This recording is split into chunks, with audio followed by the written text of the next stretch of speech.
નમસ્કાર દર્શક મિત્રો, કરંટ ટોપિકમાં હું પીનલ આપ સૌનું સ્વાગત કરું છું। કરંટ ટોપિકમાં આજે ફરી એક વખત વાત કરી રહ્યા છે કોરોનાને લઈને, એટલે કે કોરોનાના નવા વેરિયન્ટ ઓમિક્રોનની આફત જે અત્યારે હાલ સામે જોવા મળી રહી છે, અને એ બાબતને ધ્યાનમાં રાખીને ફરી એક વખત રાત્રિ કર્ફ્યુ લાદવામાં આવ્યો છે। 11 થી 5નો રાત્રિ કર્ફ્યુ ફરી એક વખત લાદવામાં આવ્યો છે। ક્યાંક ને ક્યાંક તંત્ર જે રીતે એલર્ટ જોવા મળી રહ્યું છે તે જોતા કહી શકાય છે કે ઓમિક્રોનને લઈને ફરી એક વખત આપણે સૌને પણ સાવધાન રહેવાની જરૂરિયાત છે। છેલ્લા 24 કલાકમાં ગુજરાતમાં 30 જેટલા નવા કેસ ફરી એક વખત નોંધાઈ ચૂક્યા છે, અને સાથે જ ભારતમાં પણ 350થી વધુ કેસ ઓમિક્રોનના નોંધાઈ ચૂક્યા છે। એટલે ક્યાંક એવું કહી શકાય છે કે જે રીતે પહેલા બીજી લહેરમાં ધીમે ધીમે કેસો વધતા આપણને જોવા મળી રહ્યા હતા, તેવી જ રીતે આ ઓમિક્રોનના કેસો પણ આપણી જ સામે વધતા જોવા મળી રહ્યા છે। બીજી લહેરની જે ઘાતકતા છે, જે કદાચ આપણે સૌ નથી ભૂલી શકતા, ડોક્ટર્સ નથી ભૂલી શકતા, સામાન્ય લોકો નથી ભૂલી શકતા, ને ઇવન એવું પણ કહી શકાય છે કે સરકાર પોતે પણ, કારણ કે બીજી લહેરમાં જે રીતે તૈયારીઓ અને સાથે જ વ્યવસ્થાનો પણ ક્યાંક અભાવ જોવા મળ્યો, જેના કારણે ઘણા બધા લોકોએ પોતાના પરિવારજનોના જીવ ગુમાવ્યા। તો આ વખતે જ્યારે ફરી એક વખત પહેલાથી જ આપણને સામે આફત જોવા મળી રહી છે, ત્યારે સરકારની વાત તો પછી આવશે, પરંતુ પહેલા આપણે પોતે કઈ રીતે એ વાતને લઈને સતર્ક થઈ શકીએ છીએ, સાવધાન થઈ શકીએ છીએ, કે જ્યારે કે આપણે કોરોનાને એક અંશે તો હવે સમજી ગયા છે કે કઈ રીતે તેનાથી બચી શકાય છે, સાથે જ કોરોનાના કયા નિયમો છે જેનું પાલન કરવું ખૂબ જ જરૂરી છે, અને સાથે જ કદાચ હવે એ પણ સમજાઈ ગયું છે જો કોરોનાના નિયમોનું પાલન નહીં કરીએ તો બીજી લહેરે ઘણું બધું આપણને શીખવાડી દીધું છે। એટલે જ આજે ફરી એક વખત ડોક્ટર્સ પાસેથી જાણવાનો પ્રયાસ કરીશું કે હવે કેવા પ્રકારના લક્ષણો દેખાય તો આપણે સતર્ક થવાની જરૂરિયાત છે, ને તેની સાથે જ કઈ રીતે બચી શકાય છે। આ તમામ વાત માટે મારી સાથે અહીંયા જોડાઈ ગયા છે ડોક્ટર હર્ષિલ મહેતા અને સાથે ડોક્ટર અમિત પ્રજાપતિ। આ બંનેનું સ્વાગત છે કરંટ ટોપિકમાં। ડોક્ટર અમિત, અત્યારે જે રીતે ફરી એક વખત ઓમિક્રોનના કેસો સામે આવી રહ્યા છે, એઝ અ ડોક્ટર અત્યારે આપ આ સિચ્યુએશનને કઈ રીતે જોઈ રહ્યા છો? કારણ કે પહેલી લહેર, બીજી લહેર, આ બંને લહેરોને તમામ ડોક્ટર્સે ખૂબ નજીકથી જોઈ છે, કઈ રીતે તેની શરૂઆત થઈ હતી, ક્યાંક અત્યારે એવું જ કંઈક ફરી એક વખત જોવા મળી રહ્યું છે, અને ત્રીજી લહેર કહી શકાય છે જે રીતે આપણી સામે આ ઓમિક્રોનની આફત જોવા મળી રહી છે। જી ડોક્ટર અમિત। ઓબ્વિયસલી તમે સેકન્ડ વેમાં આપણે જોયા હતા કે પહેલા અમદાવાદની વાત કરીએ, અમદાવાદ અને ગુજરાતની, તો શરૂઆતમાં 10-20 કેસ પર ડે આવતા હતા, પછી 50 કેસ પર ડે થયા એક વીકમાં, એના પછી 100 અને પછી એ થાઉઝન્ડ્સમાં પહોંચી ગયા હતા।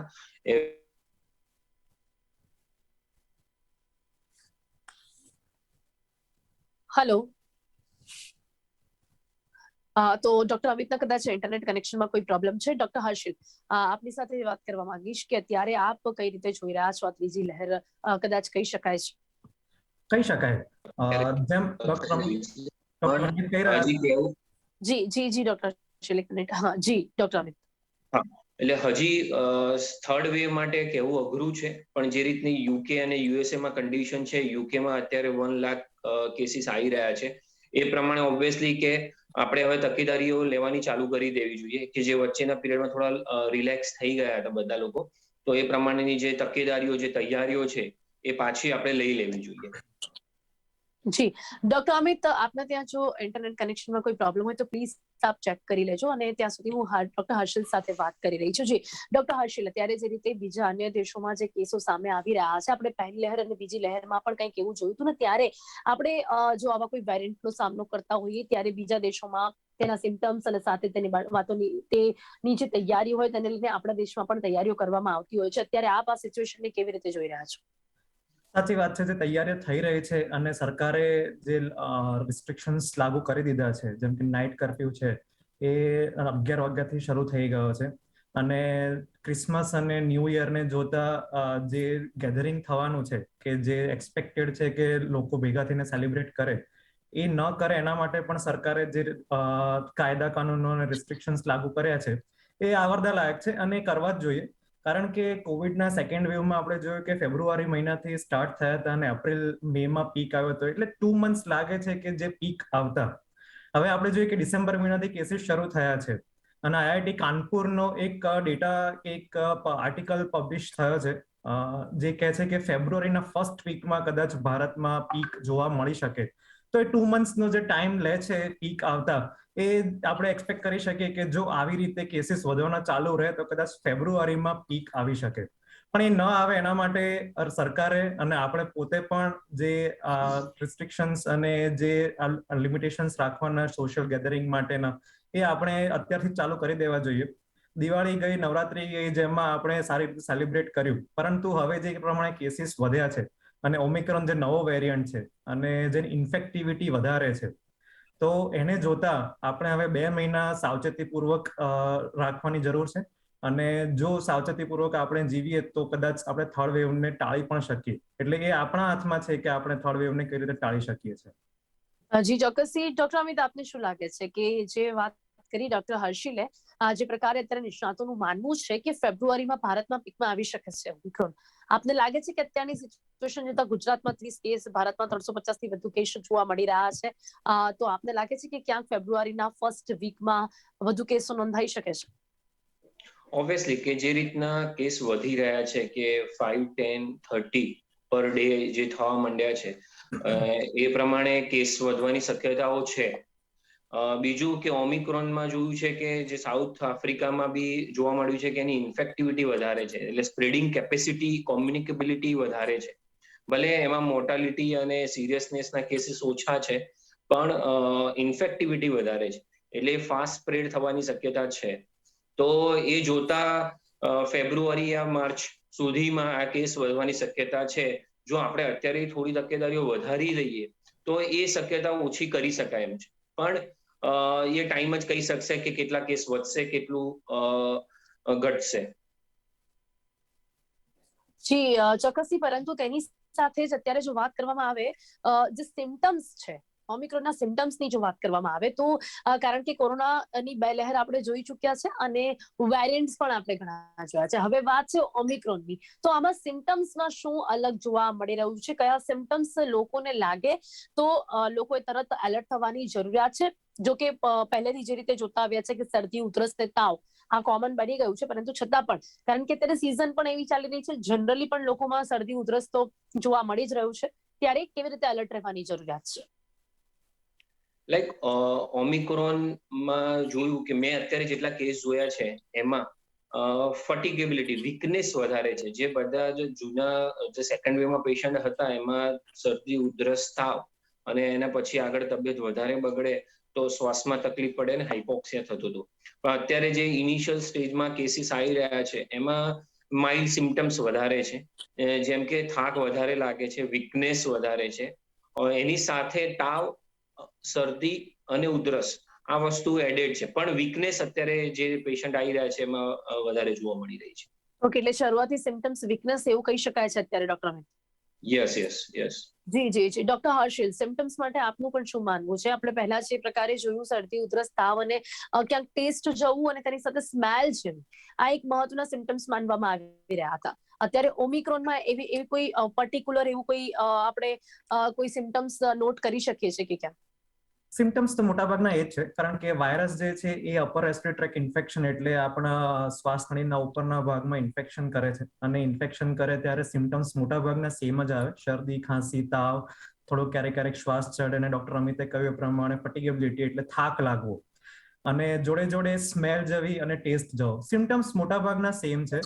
પરંતુ આ ઓમિક્રોન વેરિયન્ટ જે છે એમાં સાઉથ આફ્રિકામાં અને વર્લ્ડ વાઇડ જે જોયું એ પ્રમાણે કે એની સિવિયરિટી એટલી નથી.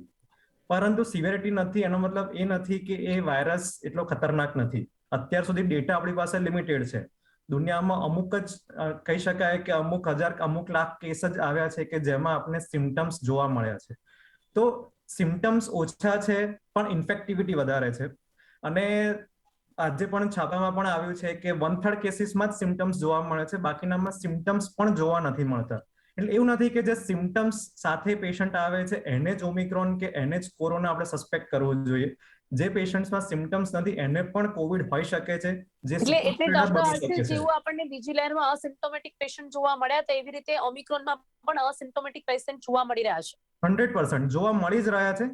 અને એ સુપર સ્પ્રેડર્સ બની શકે છે. હવે આ સુપર સ્પ્રેડર્સ જ્યારે પબ્લિકમાં જાય કે માસ ગેધરિંગમાં જાય કે કોઈ સોશિયલ ફંક્શનમાં જાય ત્યારે બીજાને ફેલાવ કરી શકે છે.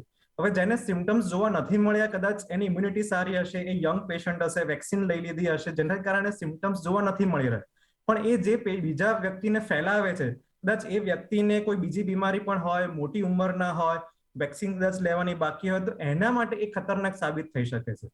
એટલે આપણે ખાસ ધ્યાન એ રાખવાની જરૂર છે કે માસ ગેધરિંગ જ અવોઇડ કરવાનું, કારણ કે જેને સિમ્ટમ્સ નથી એને આપણે રોકી નથી શકવાના ક્યાંયથી જતા પણ. તો આવી કન્ડિશનમાં આપણી પાસે એક જ સોલ્યુશન છે, એક તો માસ્ક પહેરવાનું અને બીજું સોશિયલ ડિસ્ટન્સિંગ મેન્ટેન કરવાનું.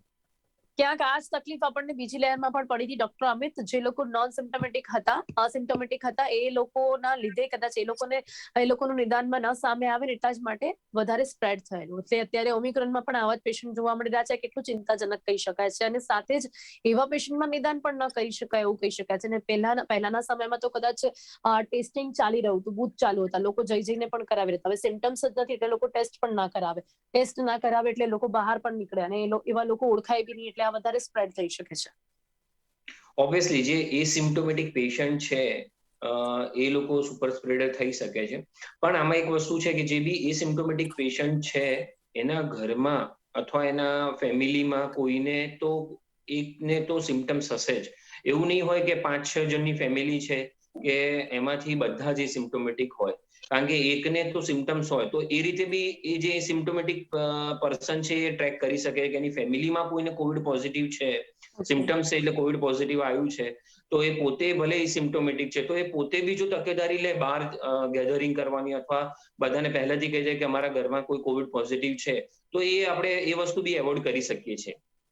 બીજી વસ્તુ કે જે ઓલરેડી કીધું કે આ બે સોશિયલ ગેધરિંગ છે, માસ્ક પહેરીએ તો ઓબ્વિયસલી કે એ સિમ્પ્ટોમેટિક હોય કે સિમ્પ્ટોમેટિક હોય આ વસ્તુ આપણે એવોઇડ અને ડીલે કરી શકીએ છીએ.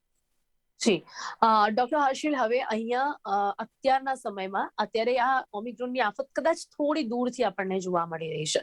તંત્ર એલર્ટ જોવા મળી રહ્યું છે. ફરી એક વખત કોરોનાના જે નિયમો છે તે નિયમો ફરી એક વખત લાદવામાં આવી રહ્યા છે. શરૂઆત થઈ ચૂકી છે. હવે લોકો અહીંયા શું સમજવાની જરૂરિયાત છે? અત્યારે જ્યારે દૂરથી આપણે આફતને સામે આવતા જોઈ રહ્યા છીએ ત્યારે કઈ કઈ બાબતોને ધ્યાન રાખી શકીએ છીએ આપણે કે જેથી કરીને બીજી લહેરમાં જે કંઈ પણ આપણને સહન કરવું પડ્યું એ પ્રકારની પરિસ્થિતિ ફરી એક વખત ન જોવા મળે? ધ્યાન રાખવામાં મુખ્ય બાબત એ છે કે 1.5 વર્ષથી આપણે માસ્ક પહેરીએ છીએ, એ માસ્ક પહેરવાનું કન્ટિન્યુ રાખીએ. અત્યારે કોવિડના જ્યારે પણ કેસીસ નથી હોતા ત્યારે આપણે બહુ રિલેક્સ થઈ જઈએ છીએ, માસ્ક પહેરવાનું છોડી દઈએ છીએ કે માસ્ક પહેરવાથી કંટાળો આવે છે એમ કરીને માસ્ક પહેરવાનું બંધ કરી દઈએ છીએ. તો માસ્ક પહેરવું અનિવાર્ય છે. જ્યારે પણ ઘરની બહાર નીકળો ત્યારે માસ્ક પહેરો.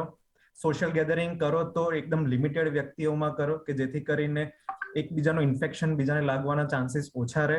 અને ત્રીજું કે જેણે વેક્સિન ના લીધી હોય એ વેક્સિન પણ લઈ લે. આજે ડેટા આવ્યો છે કે 91% ગુજરાતીઓએ ફર્સ્ટ ડોઝ લીધો છે અને અરાઉન્ડ 84% ગુજરાતીઓએ સેકન્ડ ડોઝ લીધો છે. તો જેને પણ બાકી છે એ વહેલામાં વહેલી તકે વેક્સિન લઈ લે જેથી કરીને ઓમિક્રોનનો જે સંકટ આવવાનું છે કે એને આપણે ટાળી શકીએ. અને એનાથી થતી જે તકલીફો છે, કારણ કે સેકન્ડ વેવ આપણે જોયો કે એટલો ડિઝાસ્ટ્રસ હતો કે અમારા માટે પણ એ ભૂલવું બહુ મુશ્કેલ થઈ જાય છે, કારણ કે અમારી પાસે જ્યારે બેડ્સ નથી હોતા, ઇન્જેક્શન્સ નથી હોતા, ત્યારે પેશન્ટ્સને બચાવવું બહુ અઘરું પડે છે. અને જો એ ભૂલી ગયા હોય વ્યક્તિઓ, આપણે ગુજરાતીઓ, તો પ્લીઝ એ ના ભૂલે અને એને ધ્યાનમાં રાખીને ઓમિક્રોન બને એટલો ટાળી શકાય એ આપણે ખાસ જરૂરી છે. જી ચોક્કસથી. ડોક્ટર અમિત, આપનું શું માનવું છે? અત્યારે આ વખતે તંત્રની તૈયારીઓ કેવી જોવા મળી રહી છે કે જે પ્રકારે આપણે બીજી લહેરમાં એક વ્યવસ્થાનો અભાવ એવું બી કહી શકાય ને કદાચ એવું પણ કહી શકાય કે ખરેખર અચાનક જ એટલા કેસો આવ્યા કે કદાચ ન પણ સાચવી શકાયું, પરંતુ અત્યારે આપણે સૌ જાણીએ છીએ કે સામે છે આફત, કેસો વધી રહ્યા છે, ત્યારે બધી બાબતોને ધ્યાનમાં રાખીને હોસ્પિટલ્સમાં કેવી તૈયારીઓ જોવા મળી રહી છે? ઓબ્વિયસલી અત્યાર સુધી આપણે કહેતા હતા કે એક્સપિરિયન્સ નથી. હવે આપણે એવું ના કહી શકીએ, કારણ કે આપણે જે પહેલો વેવ બી જોયો અને સેકન્ડ વેવ બી જોયો, તો હવે આપણી જોડે બધી જ રીતનો એક્સપિરિયન્સ છે. ડોક્ટર્સ જોડે ક્લિનિકલ મેનેજમેન્ટનો એક્સપિરિયન્સ છે અને ગવર્મેન્ટ જોડે એડમિનિસ્ટ્રેટિવ એક્સપિરિયન્સ છે. એટલે હવે જો એક્સપિરિયન્સ થયા પછી બી આપણે હવે જો થર્ડ વેવ ચલો આવ્યો અને એને મેનેજ ના કરી શક્યા તો સારું ના કહેવાય. તો એટલા માટે જ અત્યારે જે ઓલરેડી તૈયારીઓ ચાલુ થઈ જ ગઈ છે. ગવર્મેન્ટ તરફથી તમે જુઓ કે કર્ફ્યુ ચાલુ થઈ ગયો છે અને બેડ મેનેજમેન્ટ બી ચાલુ થઈ ગયો છે. પણ હું એક બીજી વસ્તુ પર ધ્યાન રાખવાનું કહીશ કે મેડિકલ મેન મીન્સ દવાઓ જે આપણે જે સેકન્ડ વેમાં ઇન્જેક્શન્સ ઓછા પડી રહ્યા હતા એનું મેનેજમેન્ટ જો અત્યારથી કરી લે તો આપણી જોડે જો દવાઓ અને બેડ બંને વસ્તુ જો સફિશિયન્ટ એમાઉન્ટમાં હશે તો પછી આપણે કોઈ પણ વેવ આવશે કે કોઈ પણ કેટલા બી પેશન્ટો આવશે તો આપણે ઇઝીલી મેનેજ કરી શકીશું. જી ચોક્કસથી, અને તેની સાથે જ ડોક્ટર હર્ષિલ, અહીંયા જો વેક્સિનની વાત કરવામાં આવે તો આપણે એ પણ સાંભળ્યું કે કદાચ જે લોકો વેક્સિન લીધી છે એ લોકોને પણ આ ઓમિક્રોન અસર કરે છે. હવે એક તરફ આપણે એ જોઈ રહ્યા છીએ કે વધુ ઘાતક નથી, વધુ ખતરનાક નથી, છતાં પણ ડબલ વેક્સિનેશન જે લોકોએ ડોઝ લીધું હોય એ લોકોને થઈ પણ રહ્યું છે. એટલે કદાચ આ વાત ઇન મેડિકલ ટર્મ્સ કઈ રીતે આપણે સમજી શકીએ છીએ કે જે લોકોએ ડબલ વેક્સિનના ડોઝ લીધા છે એમને થઈ તો રહ્યું છે, બીજી તરફ આપણે એ પણ જોઈ રહ્યા છે કે ઓમિક્રોનના કેસોમાં ક્યાંક વધુ પડતી સિવિયરિટી જોવા નથી મળી રહી. હા, જે સિવિયરિટી જોવા નથી મળી રહી એનું મુખ્ય કારણ એ પણ હોઈ શકે છે કે વેક્સિન લઈ લીધી છે. વેક્સિન લીધી હોય એટલે બોડીમાં ઇમ્યુનિટી ડેવલપ થાય, અને ઇમ્યુનિટી ડેવલપ થાય એટલે કોઈ પણ વાયરસ એન્ટર થાય તો એની અગેન્સ્ટમાં ઇમિડિયેટલી બોડી એક્ટ કરવાનું કામ ચાલુ કરી દે. એટલે કદાચ ઇન્ફેક્શન થાય તો ખરું, પણ થયા પછી કે જે પહેલા આપણે જોતા હતા કે શ્વાસ ચડી જાય, ફેફસાને અસર કરે અને વેન્ટિલેટર પર પેશન્ટ જતા રહે, એવા અત્યાર સુધી એવા મેજર કોઈ ડેટા આવ્યા નથી. કદાચ ઇન્ડિયામાં એકાદ ડેથ નોંધાઈ છે, પરંતુ એ પણ એટલું કહી ના શકાય કે સિવિયરિટી બહુ જ છે. એટલે જે વેક્સિન લીધા પછીનો જે આ વેરિયન્ટ આવ્યો છે, અને વેરિયન્ટ નવો છે, નો ડાઉટ ઇન્ફેક્શન તો કરશે, પણ ઇન્ફેક્શન કર્યા પછી એની જે સિવિયરિટી, જે કોમ્પ્લિકેશન્સ થવા જોઈએ, કોમ્પ્લિકેશન્સનો રેટ ઘણો ઓછો છે. એટલા માટે જ મેં કીધું કે 1/3 લોકોને જે સિમ્ટમ્સ જોવા મળે છે, બાકી 2/3 ને કદાચ સિમ્ટમ્સ પણ નથી આવતા. એ સિમ્ટમ્સ ન આવવાનું કારણ એ હોઈ શકે કે વેક્સિનેશનના ડબલ ડોઝ લેવાઈ ગયા હોય. ઘણો એવા પણ છે કે ફોરેનથી આવતા હોય તો ફોરેનમાં તો હવે બુસ્ટર ડોઝનો પણ ટ્રેન્ડ ચાલુ થઈ ગયો છે, તો બુસ્ટર પણ લઈ જી લીધું હોય. તો વેક્સિનેશન લીધા પછી કદાચ આ એક બની શકે કે સિવિયરિટી ઓછી થઈ જાય. નો ડાઉટ ઇન્ફેક્ટિવિટી રહેશે, કારણ કે નવો વાયરસ છે, નવા વાયરસથી કદાચ પોઝિટિવિટી પણ આવે છે, પરંતુ એના જે કોમ્પ્લિકેશન્સ થવા જોઈએ, જે ડેથ રેટ થવો જોઈએ, એ એટલો ન વધે એવું કદાચ બની શકે બીકોઝ ઓફ વેક્સિનેશન. જી ડોક્ટર અમિત, આપનું શું માનવું છે? એટલે કે જે લોકોએ વેક્સિન કદાચ, તો હવે એવું નથી કે ફર્સ્ટ ડોઝ પણ કોઈએ ન લીધું હોય તો એ લોકોની માટે તો કદાચ ઓમિક્રોન હજી પણ ખતરનાક સાબિત થઈ શકે છે. આ કદાચ ડબલ વેક્સિનેશનના ડોઝ વાળા લોકો છે કે જે લોકોને સિવિયરિટી જોવા નથી મળતી. એક આંકડો કહું તમને, જેને ડબલ વેક્સિનેશન, એનો ધારો કે કોવિશિલ્ડ અથવા કોવેક્સિન છે, એના બંનેના પ્રોડક્ટ મોનોગ્રામ જુઓ તો એ બંને મેન્શન કરેલું છે કે 70% પ્રોટેક્શન, મીન્સ 2/3 ઓફ પ્રોટેક્શન છે. ઓલરેડી ડોક્ટર હર્ષિલે કીધું કે 1/3 લોકોને જ થાય છે જેમને વેક્સિન લીધી છે, એ લોકોને બી. એટલે 70% પ્રોટેક્શન જ છે વેક્સિનથી બી. એટલે આપણે બધું જ કોમ્બિનેશન, હું પહેલેથી કહેતો આવ્યો છું કે આપણે બધું જ કોમ્બિનેશનમાં યુઝ કરવું પડશે, તો જ આપણને 100% પ્રોટેક્શન મળશે from Covid. Like mask, social gathering, frequent hand wash, અને fourth thing is a vaccination. જો આ 4 વસ્તુનું કોમ્બિનેશન આપણે ફોલો કર્યું હજુ બી, તો જ આપણને 100% પ્રોટેક્શન મળશે. એનું જ કારણ જે 70% વેક્સિન, 70% સક્સેસ રેશિયો છે વેક્સિનેશન, એના જ કારણે જેમને ડબલ વેક્સિનેશન લીધી છે એ લોકો બી પોઝિટિવ આવે છે. પણ ઓબ્વિયસલી એક સારી વસ્તુ એ છે કે એમાં સિવિયરિટી ઓછી છે. એ આપણે કહી શકીએ છીએ કે જે એકદમ માઇલ્ડ કેસીસ જ આવે છે, જેમને વેક્સિન લીધી છે અને ફરીથી ઇન્ફેક્શન થાય છે, તો that is very mild cases. તો એ વસ્તુ સૌથી સારી વસ્તુ છે.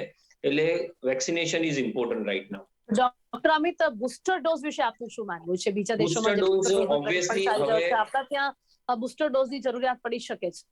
યસ, ઓબ્વિયસલી બુસ્ટર ડોઝ, કારણ કે જે વેક્સિન છે એના બી 6 મંથ ટુ 1 યર પ્રોટેક્શન છે વેક્સિન લીધા પછી, બરોબર? તો ઓબ્વિયસલી આપણે લાસ્ટ જાન્યુઆરી, ફેબ્રુઆરીમાં જે મેડિકલ પ્રોફેશનલ્સ છે, અમે લોકોએ જાન્યુઆરી અને ફેબ્રુઆરી મંથમાં લાસ્ટ યર, એટલે આ ધીસ યરમાં આપણે વેક્સિન લીધી છે. એટલે હવે નેક્સ્ટ જાન્યુઆરી ફેબ્રુઆરીમાં બુસ્ટર ડોઝની રિક્વાયરમેન્ટ આવી જ જશે. અને ઓબ્વિયસલી લાઈક નેક્સ્ટ 15 ડેઝમાં ગવર્મેન્ટ બી બુસ્ટર ડોઝ માટેની એનાઉન્સમેન્ટ પ્રોબેબલી કરી દેશે. તો જેને બી 1 યર થઈ ગયું છે એ બધાએ બુસ્ટર ડોઝ માટે બી જવું. ઓલરેડી યુએસ અને યુકેમાં they will started booster dose આપવાનું બધાને ચાલુ કરી દીધું છે ઓબ્વિયસલી. જી જી જી, તો ડોક્ટર હર્ષિલ, આપને શું લાગે છે? આપને ત્યાં બુસ્ટર ડોઝ માટે આપ શું માનો છો? 100% બુસ્ટર ડોઝની રિક્વાયરમેન્ટ તો રહેશે જ, પરંતુ ગવર્મેન્ટના ડોક્ટર્સ ને ગવર્મેન્ટના સાયન્ટિસ્ટ જ્યારે સ્ટડીઝ કરશે, ડેટા ડિક્લેર કરશે, ત્યારે ગવર્મેન્ટ પ્રોટોકોલ આવશે કે હવે બુસ્ટર ડોઝની રિક્વાયરમેન્ટ ક્યારે આવશે અને કોને મળશે. એટલે બુસ્ટર ડોઝ આવશે તો ખરો જ, પરંતુ ગવર્મેન્ટ નોટિફિકેશનને આપણે રાહ જોવી જ રહી કે ગવર્મેન્ટ ક્યારે ડિક્લેર કરે કે કોને લેવાની ફર્સ્ટ. કારણ કે ફર્સ્ટ વેક્સિનેશન થયું એ પણ પહેલા ઓલ્ડર એજ ગ્રુપમાં આવ્યું, પછી યંગસ્ટર્સમાં આવ્યું. પીડિયાટ્રિક્સ માટે હજી વેક્સિનની રાહ જોવાઈ રહી છે. એટલે પીડિયાટ્રિક્સની વેક્સિન પણ આવશે અને બુસ્ટર ડોઝ પણ આવશે, પણ એ જ્યારે પણ ગવર્મેન્ટ કહેશે ત્યાર પછી આપણે લેવાનું ચાલુ કરવું પડશે. ડોક્ટર અમિત, નાના બાળકો એ લોકોની માટે આ ઓમિક્રોનને લઈને કેટલી ચિંતા કહી શકાય છે? કારણ કે એક તો ડોઝ જે વેક્સિનેશનની ડોઝની વાત કરવામાં આવે, વેક્સિનની વાત કરવામાં આવે તો બાળક માટે વેક્સિન નથી, ઓમિક્રોન સામે આવતું જોવા મળી રહ્યું છે. અને સાથે જ આપણે એ પણ જણાવી દઉં કે અમુક શહેરોમાં બાળકોમાં પણ કોરોના ફરી એક વખત જોવા મળી રહ્યો છે. ત્યારે ઓમિક્રોનના વેરિયન્ટ વિશેની હજી કોઈ માહિતી એટલી નથી મળી રહી કે બાળકોમાં એ જોવા મળી રહ્યું છે કે કેમ. એટલે સાઉથ આફ્રિકાના ડેટા જોઈએ તો એમાં પણ ત્યાં આગળ બી બાળકોમાં ઓમિક્રોન થી ઇન્ફેક્શન થયું છે, પણ that is very mild cases. અને આપણે બી સેકન્ડ વેવ જ્યારે હતો ત્યારે બાળકો બી એક્સપોઝ થયા છે, પણ એ વખતે બી જે બાળકોમાં ઇન્ફેક્શન થયા છે વેરી માઇલ્ડ કેસીસ થયા છે. એટલે અત્યારે હું એમ કહીશ કે ભગવાન ઉપર એટલી આશા છે કે બાળકો સ્પેર રહ્યા છે. ટોટલ કોવિડ પીરિયડમાં તમે જુઓ છેલ્લા 2 વર્ષમાં બાળકો સ્પેર રહ્યા છે. અને હજુ આપણે એવી જ આશા રાખીએ કે ઓમિક્રોનમાં બી બાળકો સ્પેર રહે. ઓબ્વિયસલી એમને બી થાય છે, પણ વેરી માઇલ્ડ કેસીસ. જી જી જી. તો ડોક્ટર હર્ષિલ, અત્યારે બાળકો માટે શું સાવધાની રાખવાની જરૂરિયાત છે? કારણ કે એક વખત ફરી શાળાઓ ખુલી ગઈ છે, ઘણા બાળકો બહાર નીકળી રહ્યા છે. કોરોનાના ઓછા કેસોને જોઈને સરકારે આ નિર્ણય તો લીધો કે ફરી એક વખત ઓફલાઈન એજ્યુકેશનની શરૂઆત કરી, કારણ કે જરૂરી પણ લાગ્યું એ સમય. પરંતુ હવે જે રીતે ફરી એક વખત કેસો વધતા જોવા મળી રહ્યા છે અને સાથે જ ઓમિક્રોન બાળકોમાં પણ જોવા મળી શકે છે, ત્યારે આ કેટલું ચિંતાજનક કહી શકાય છે બાળકો માટે?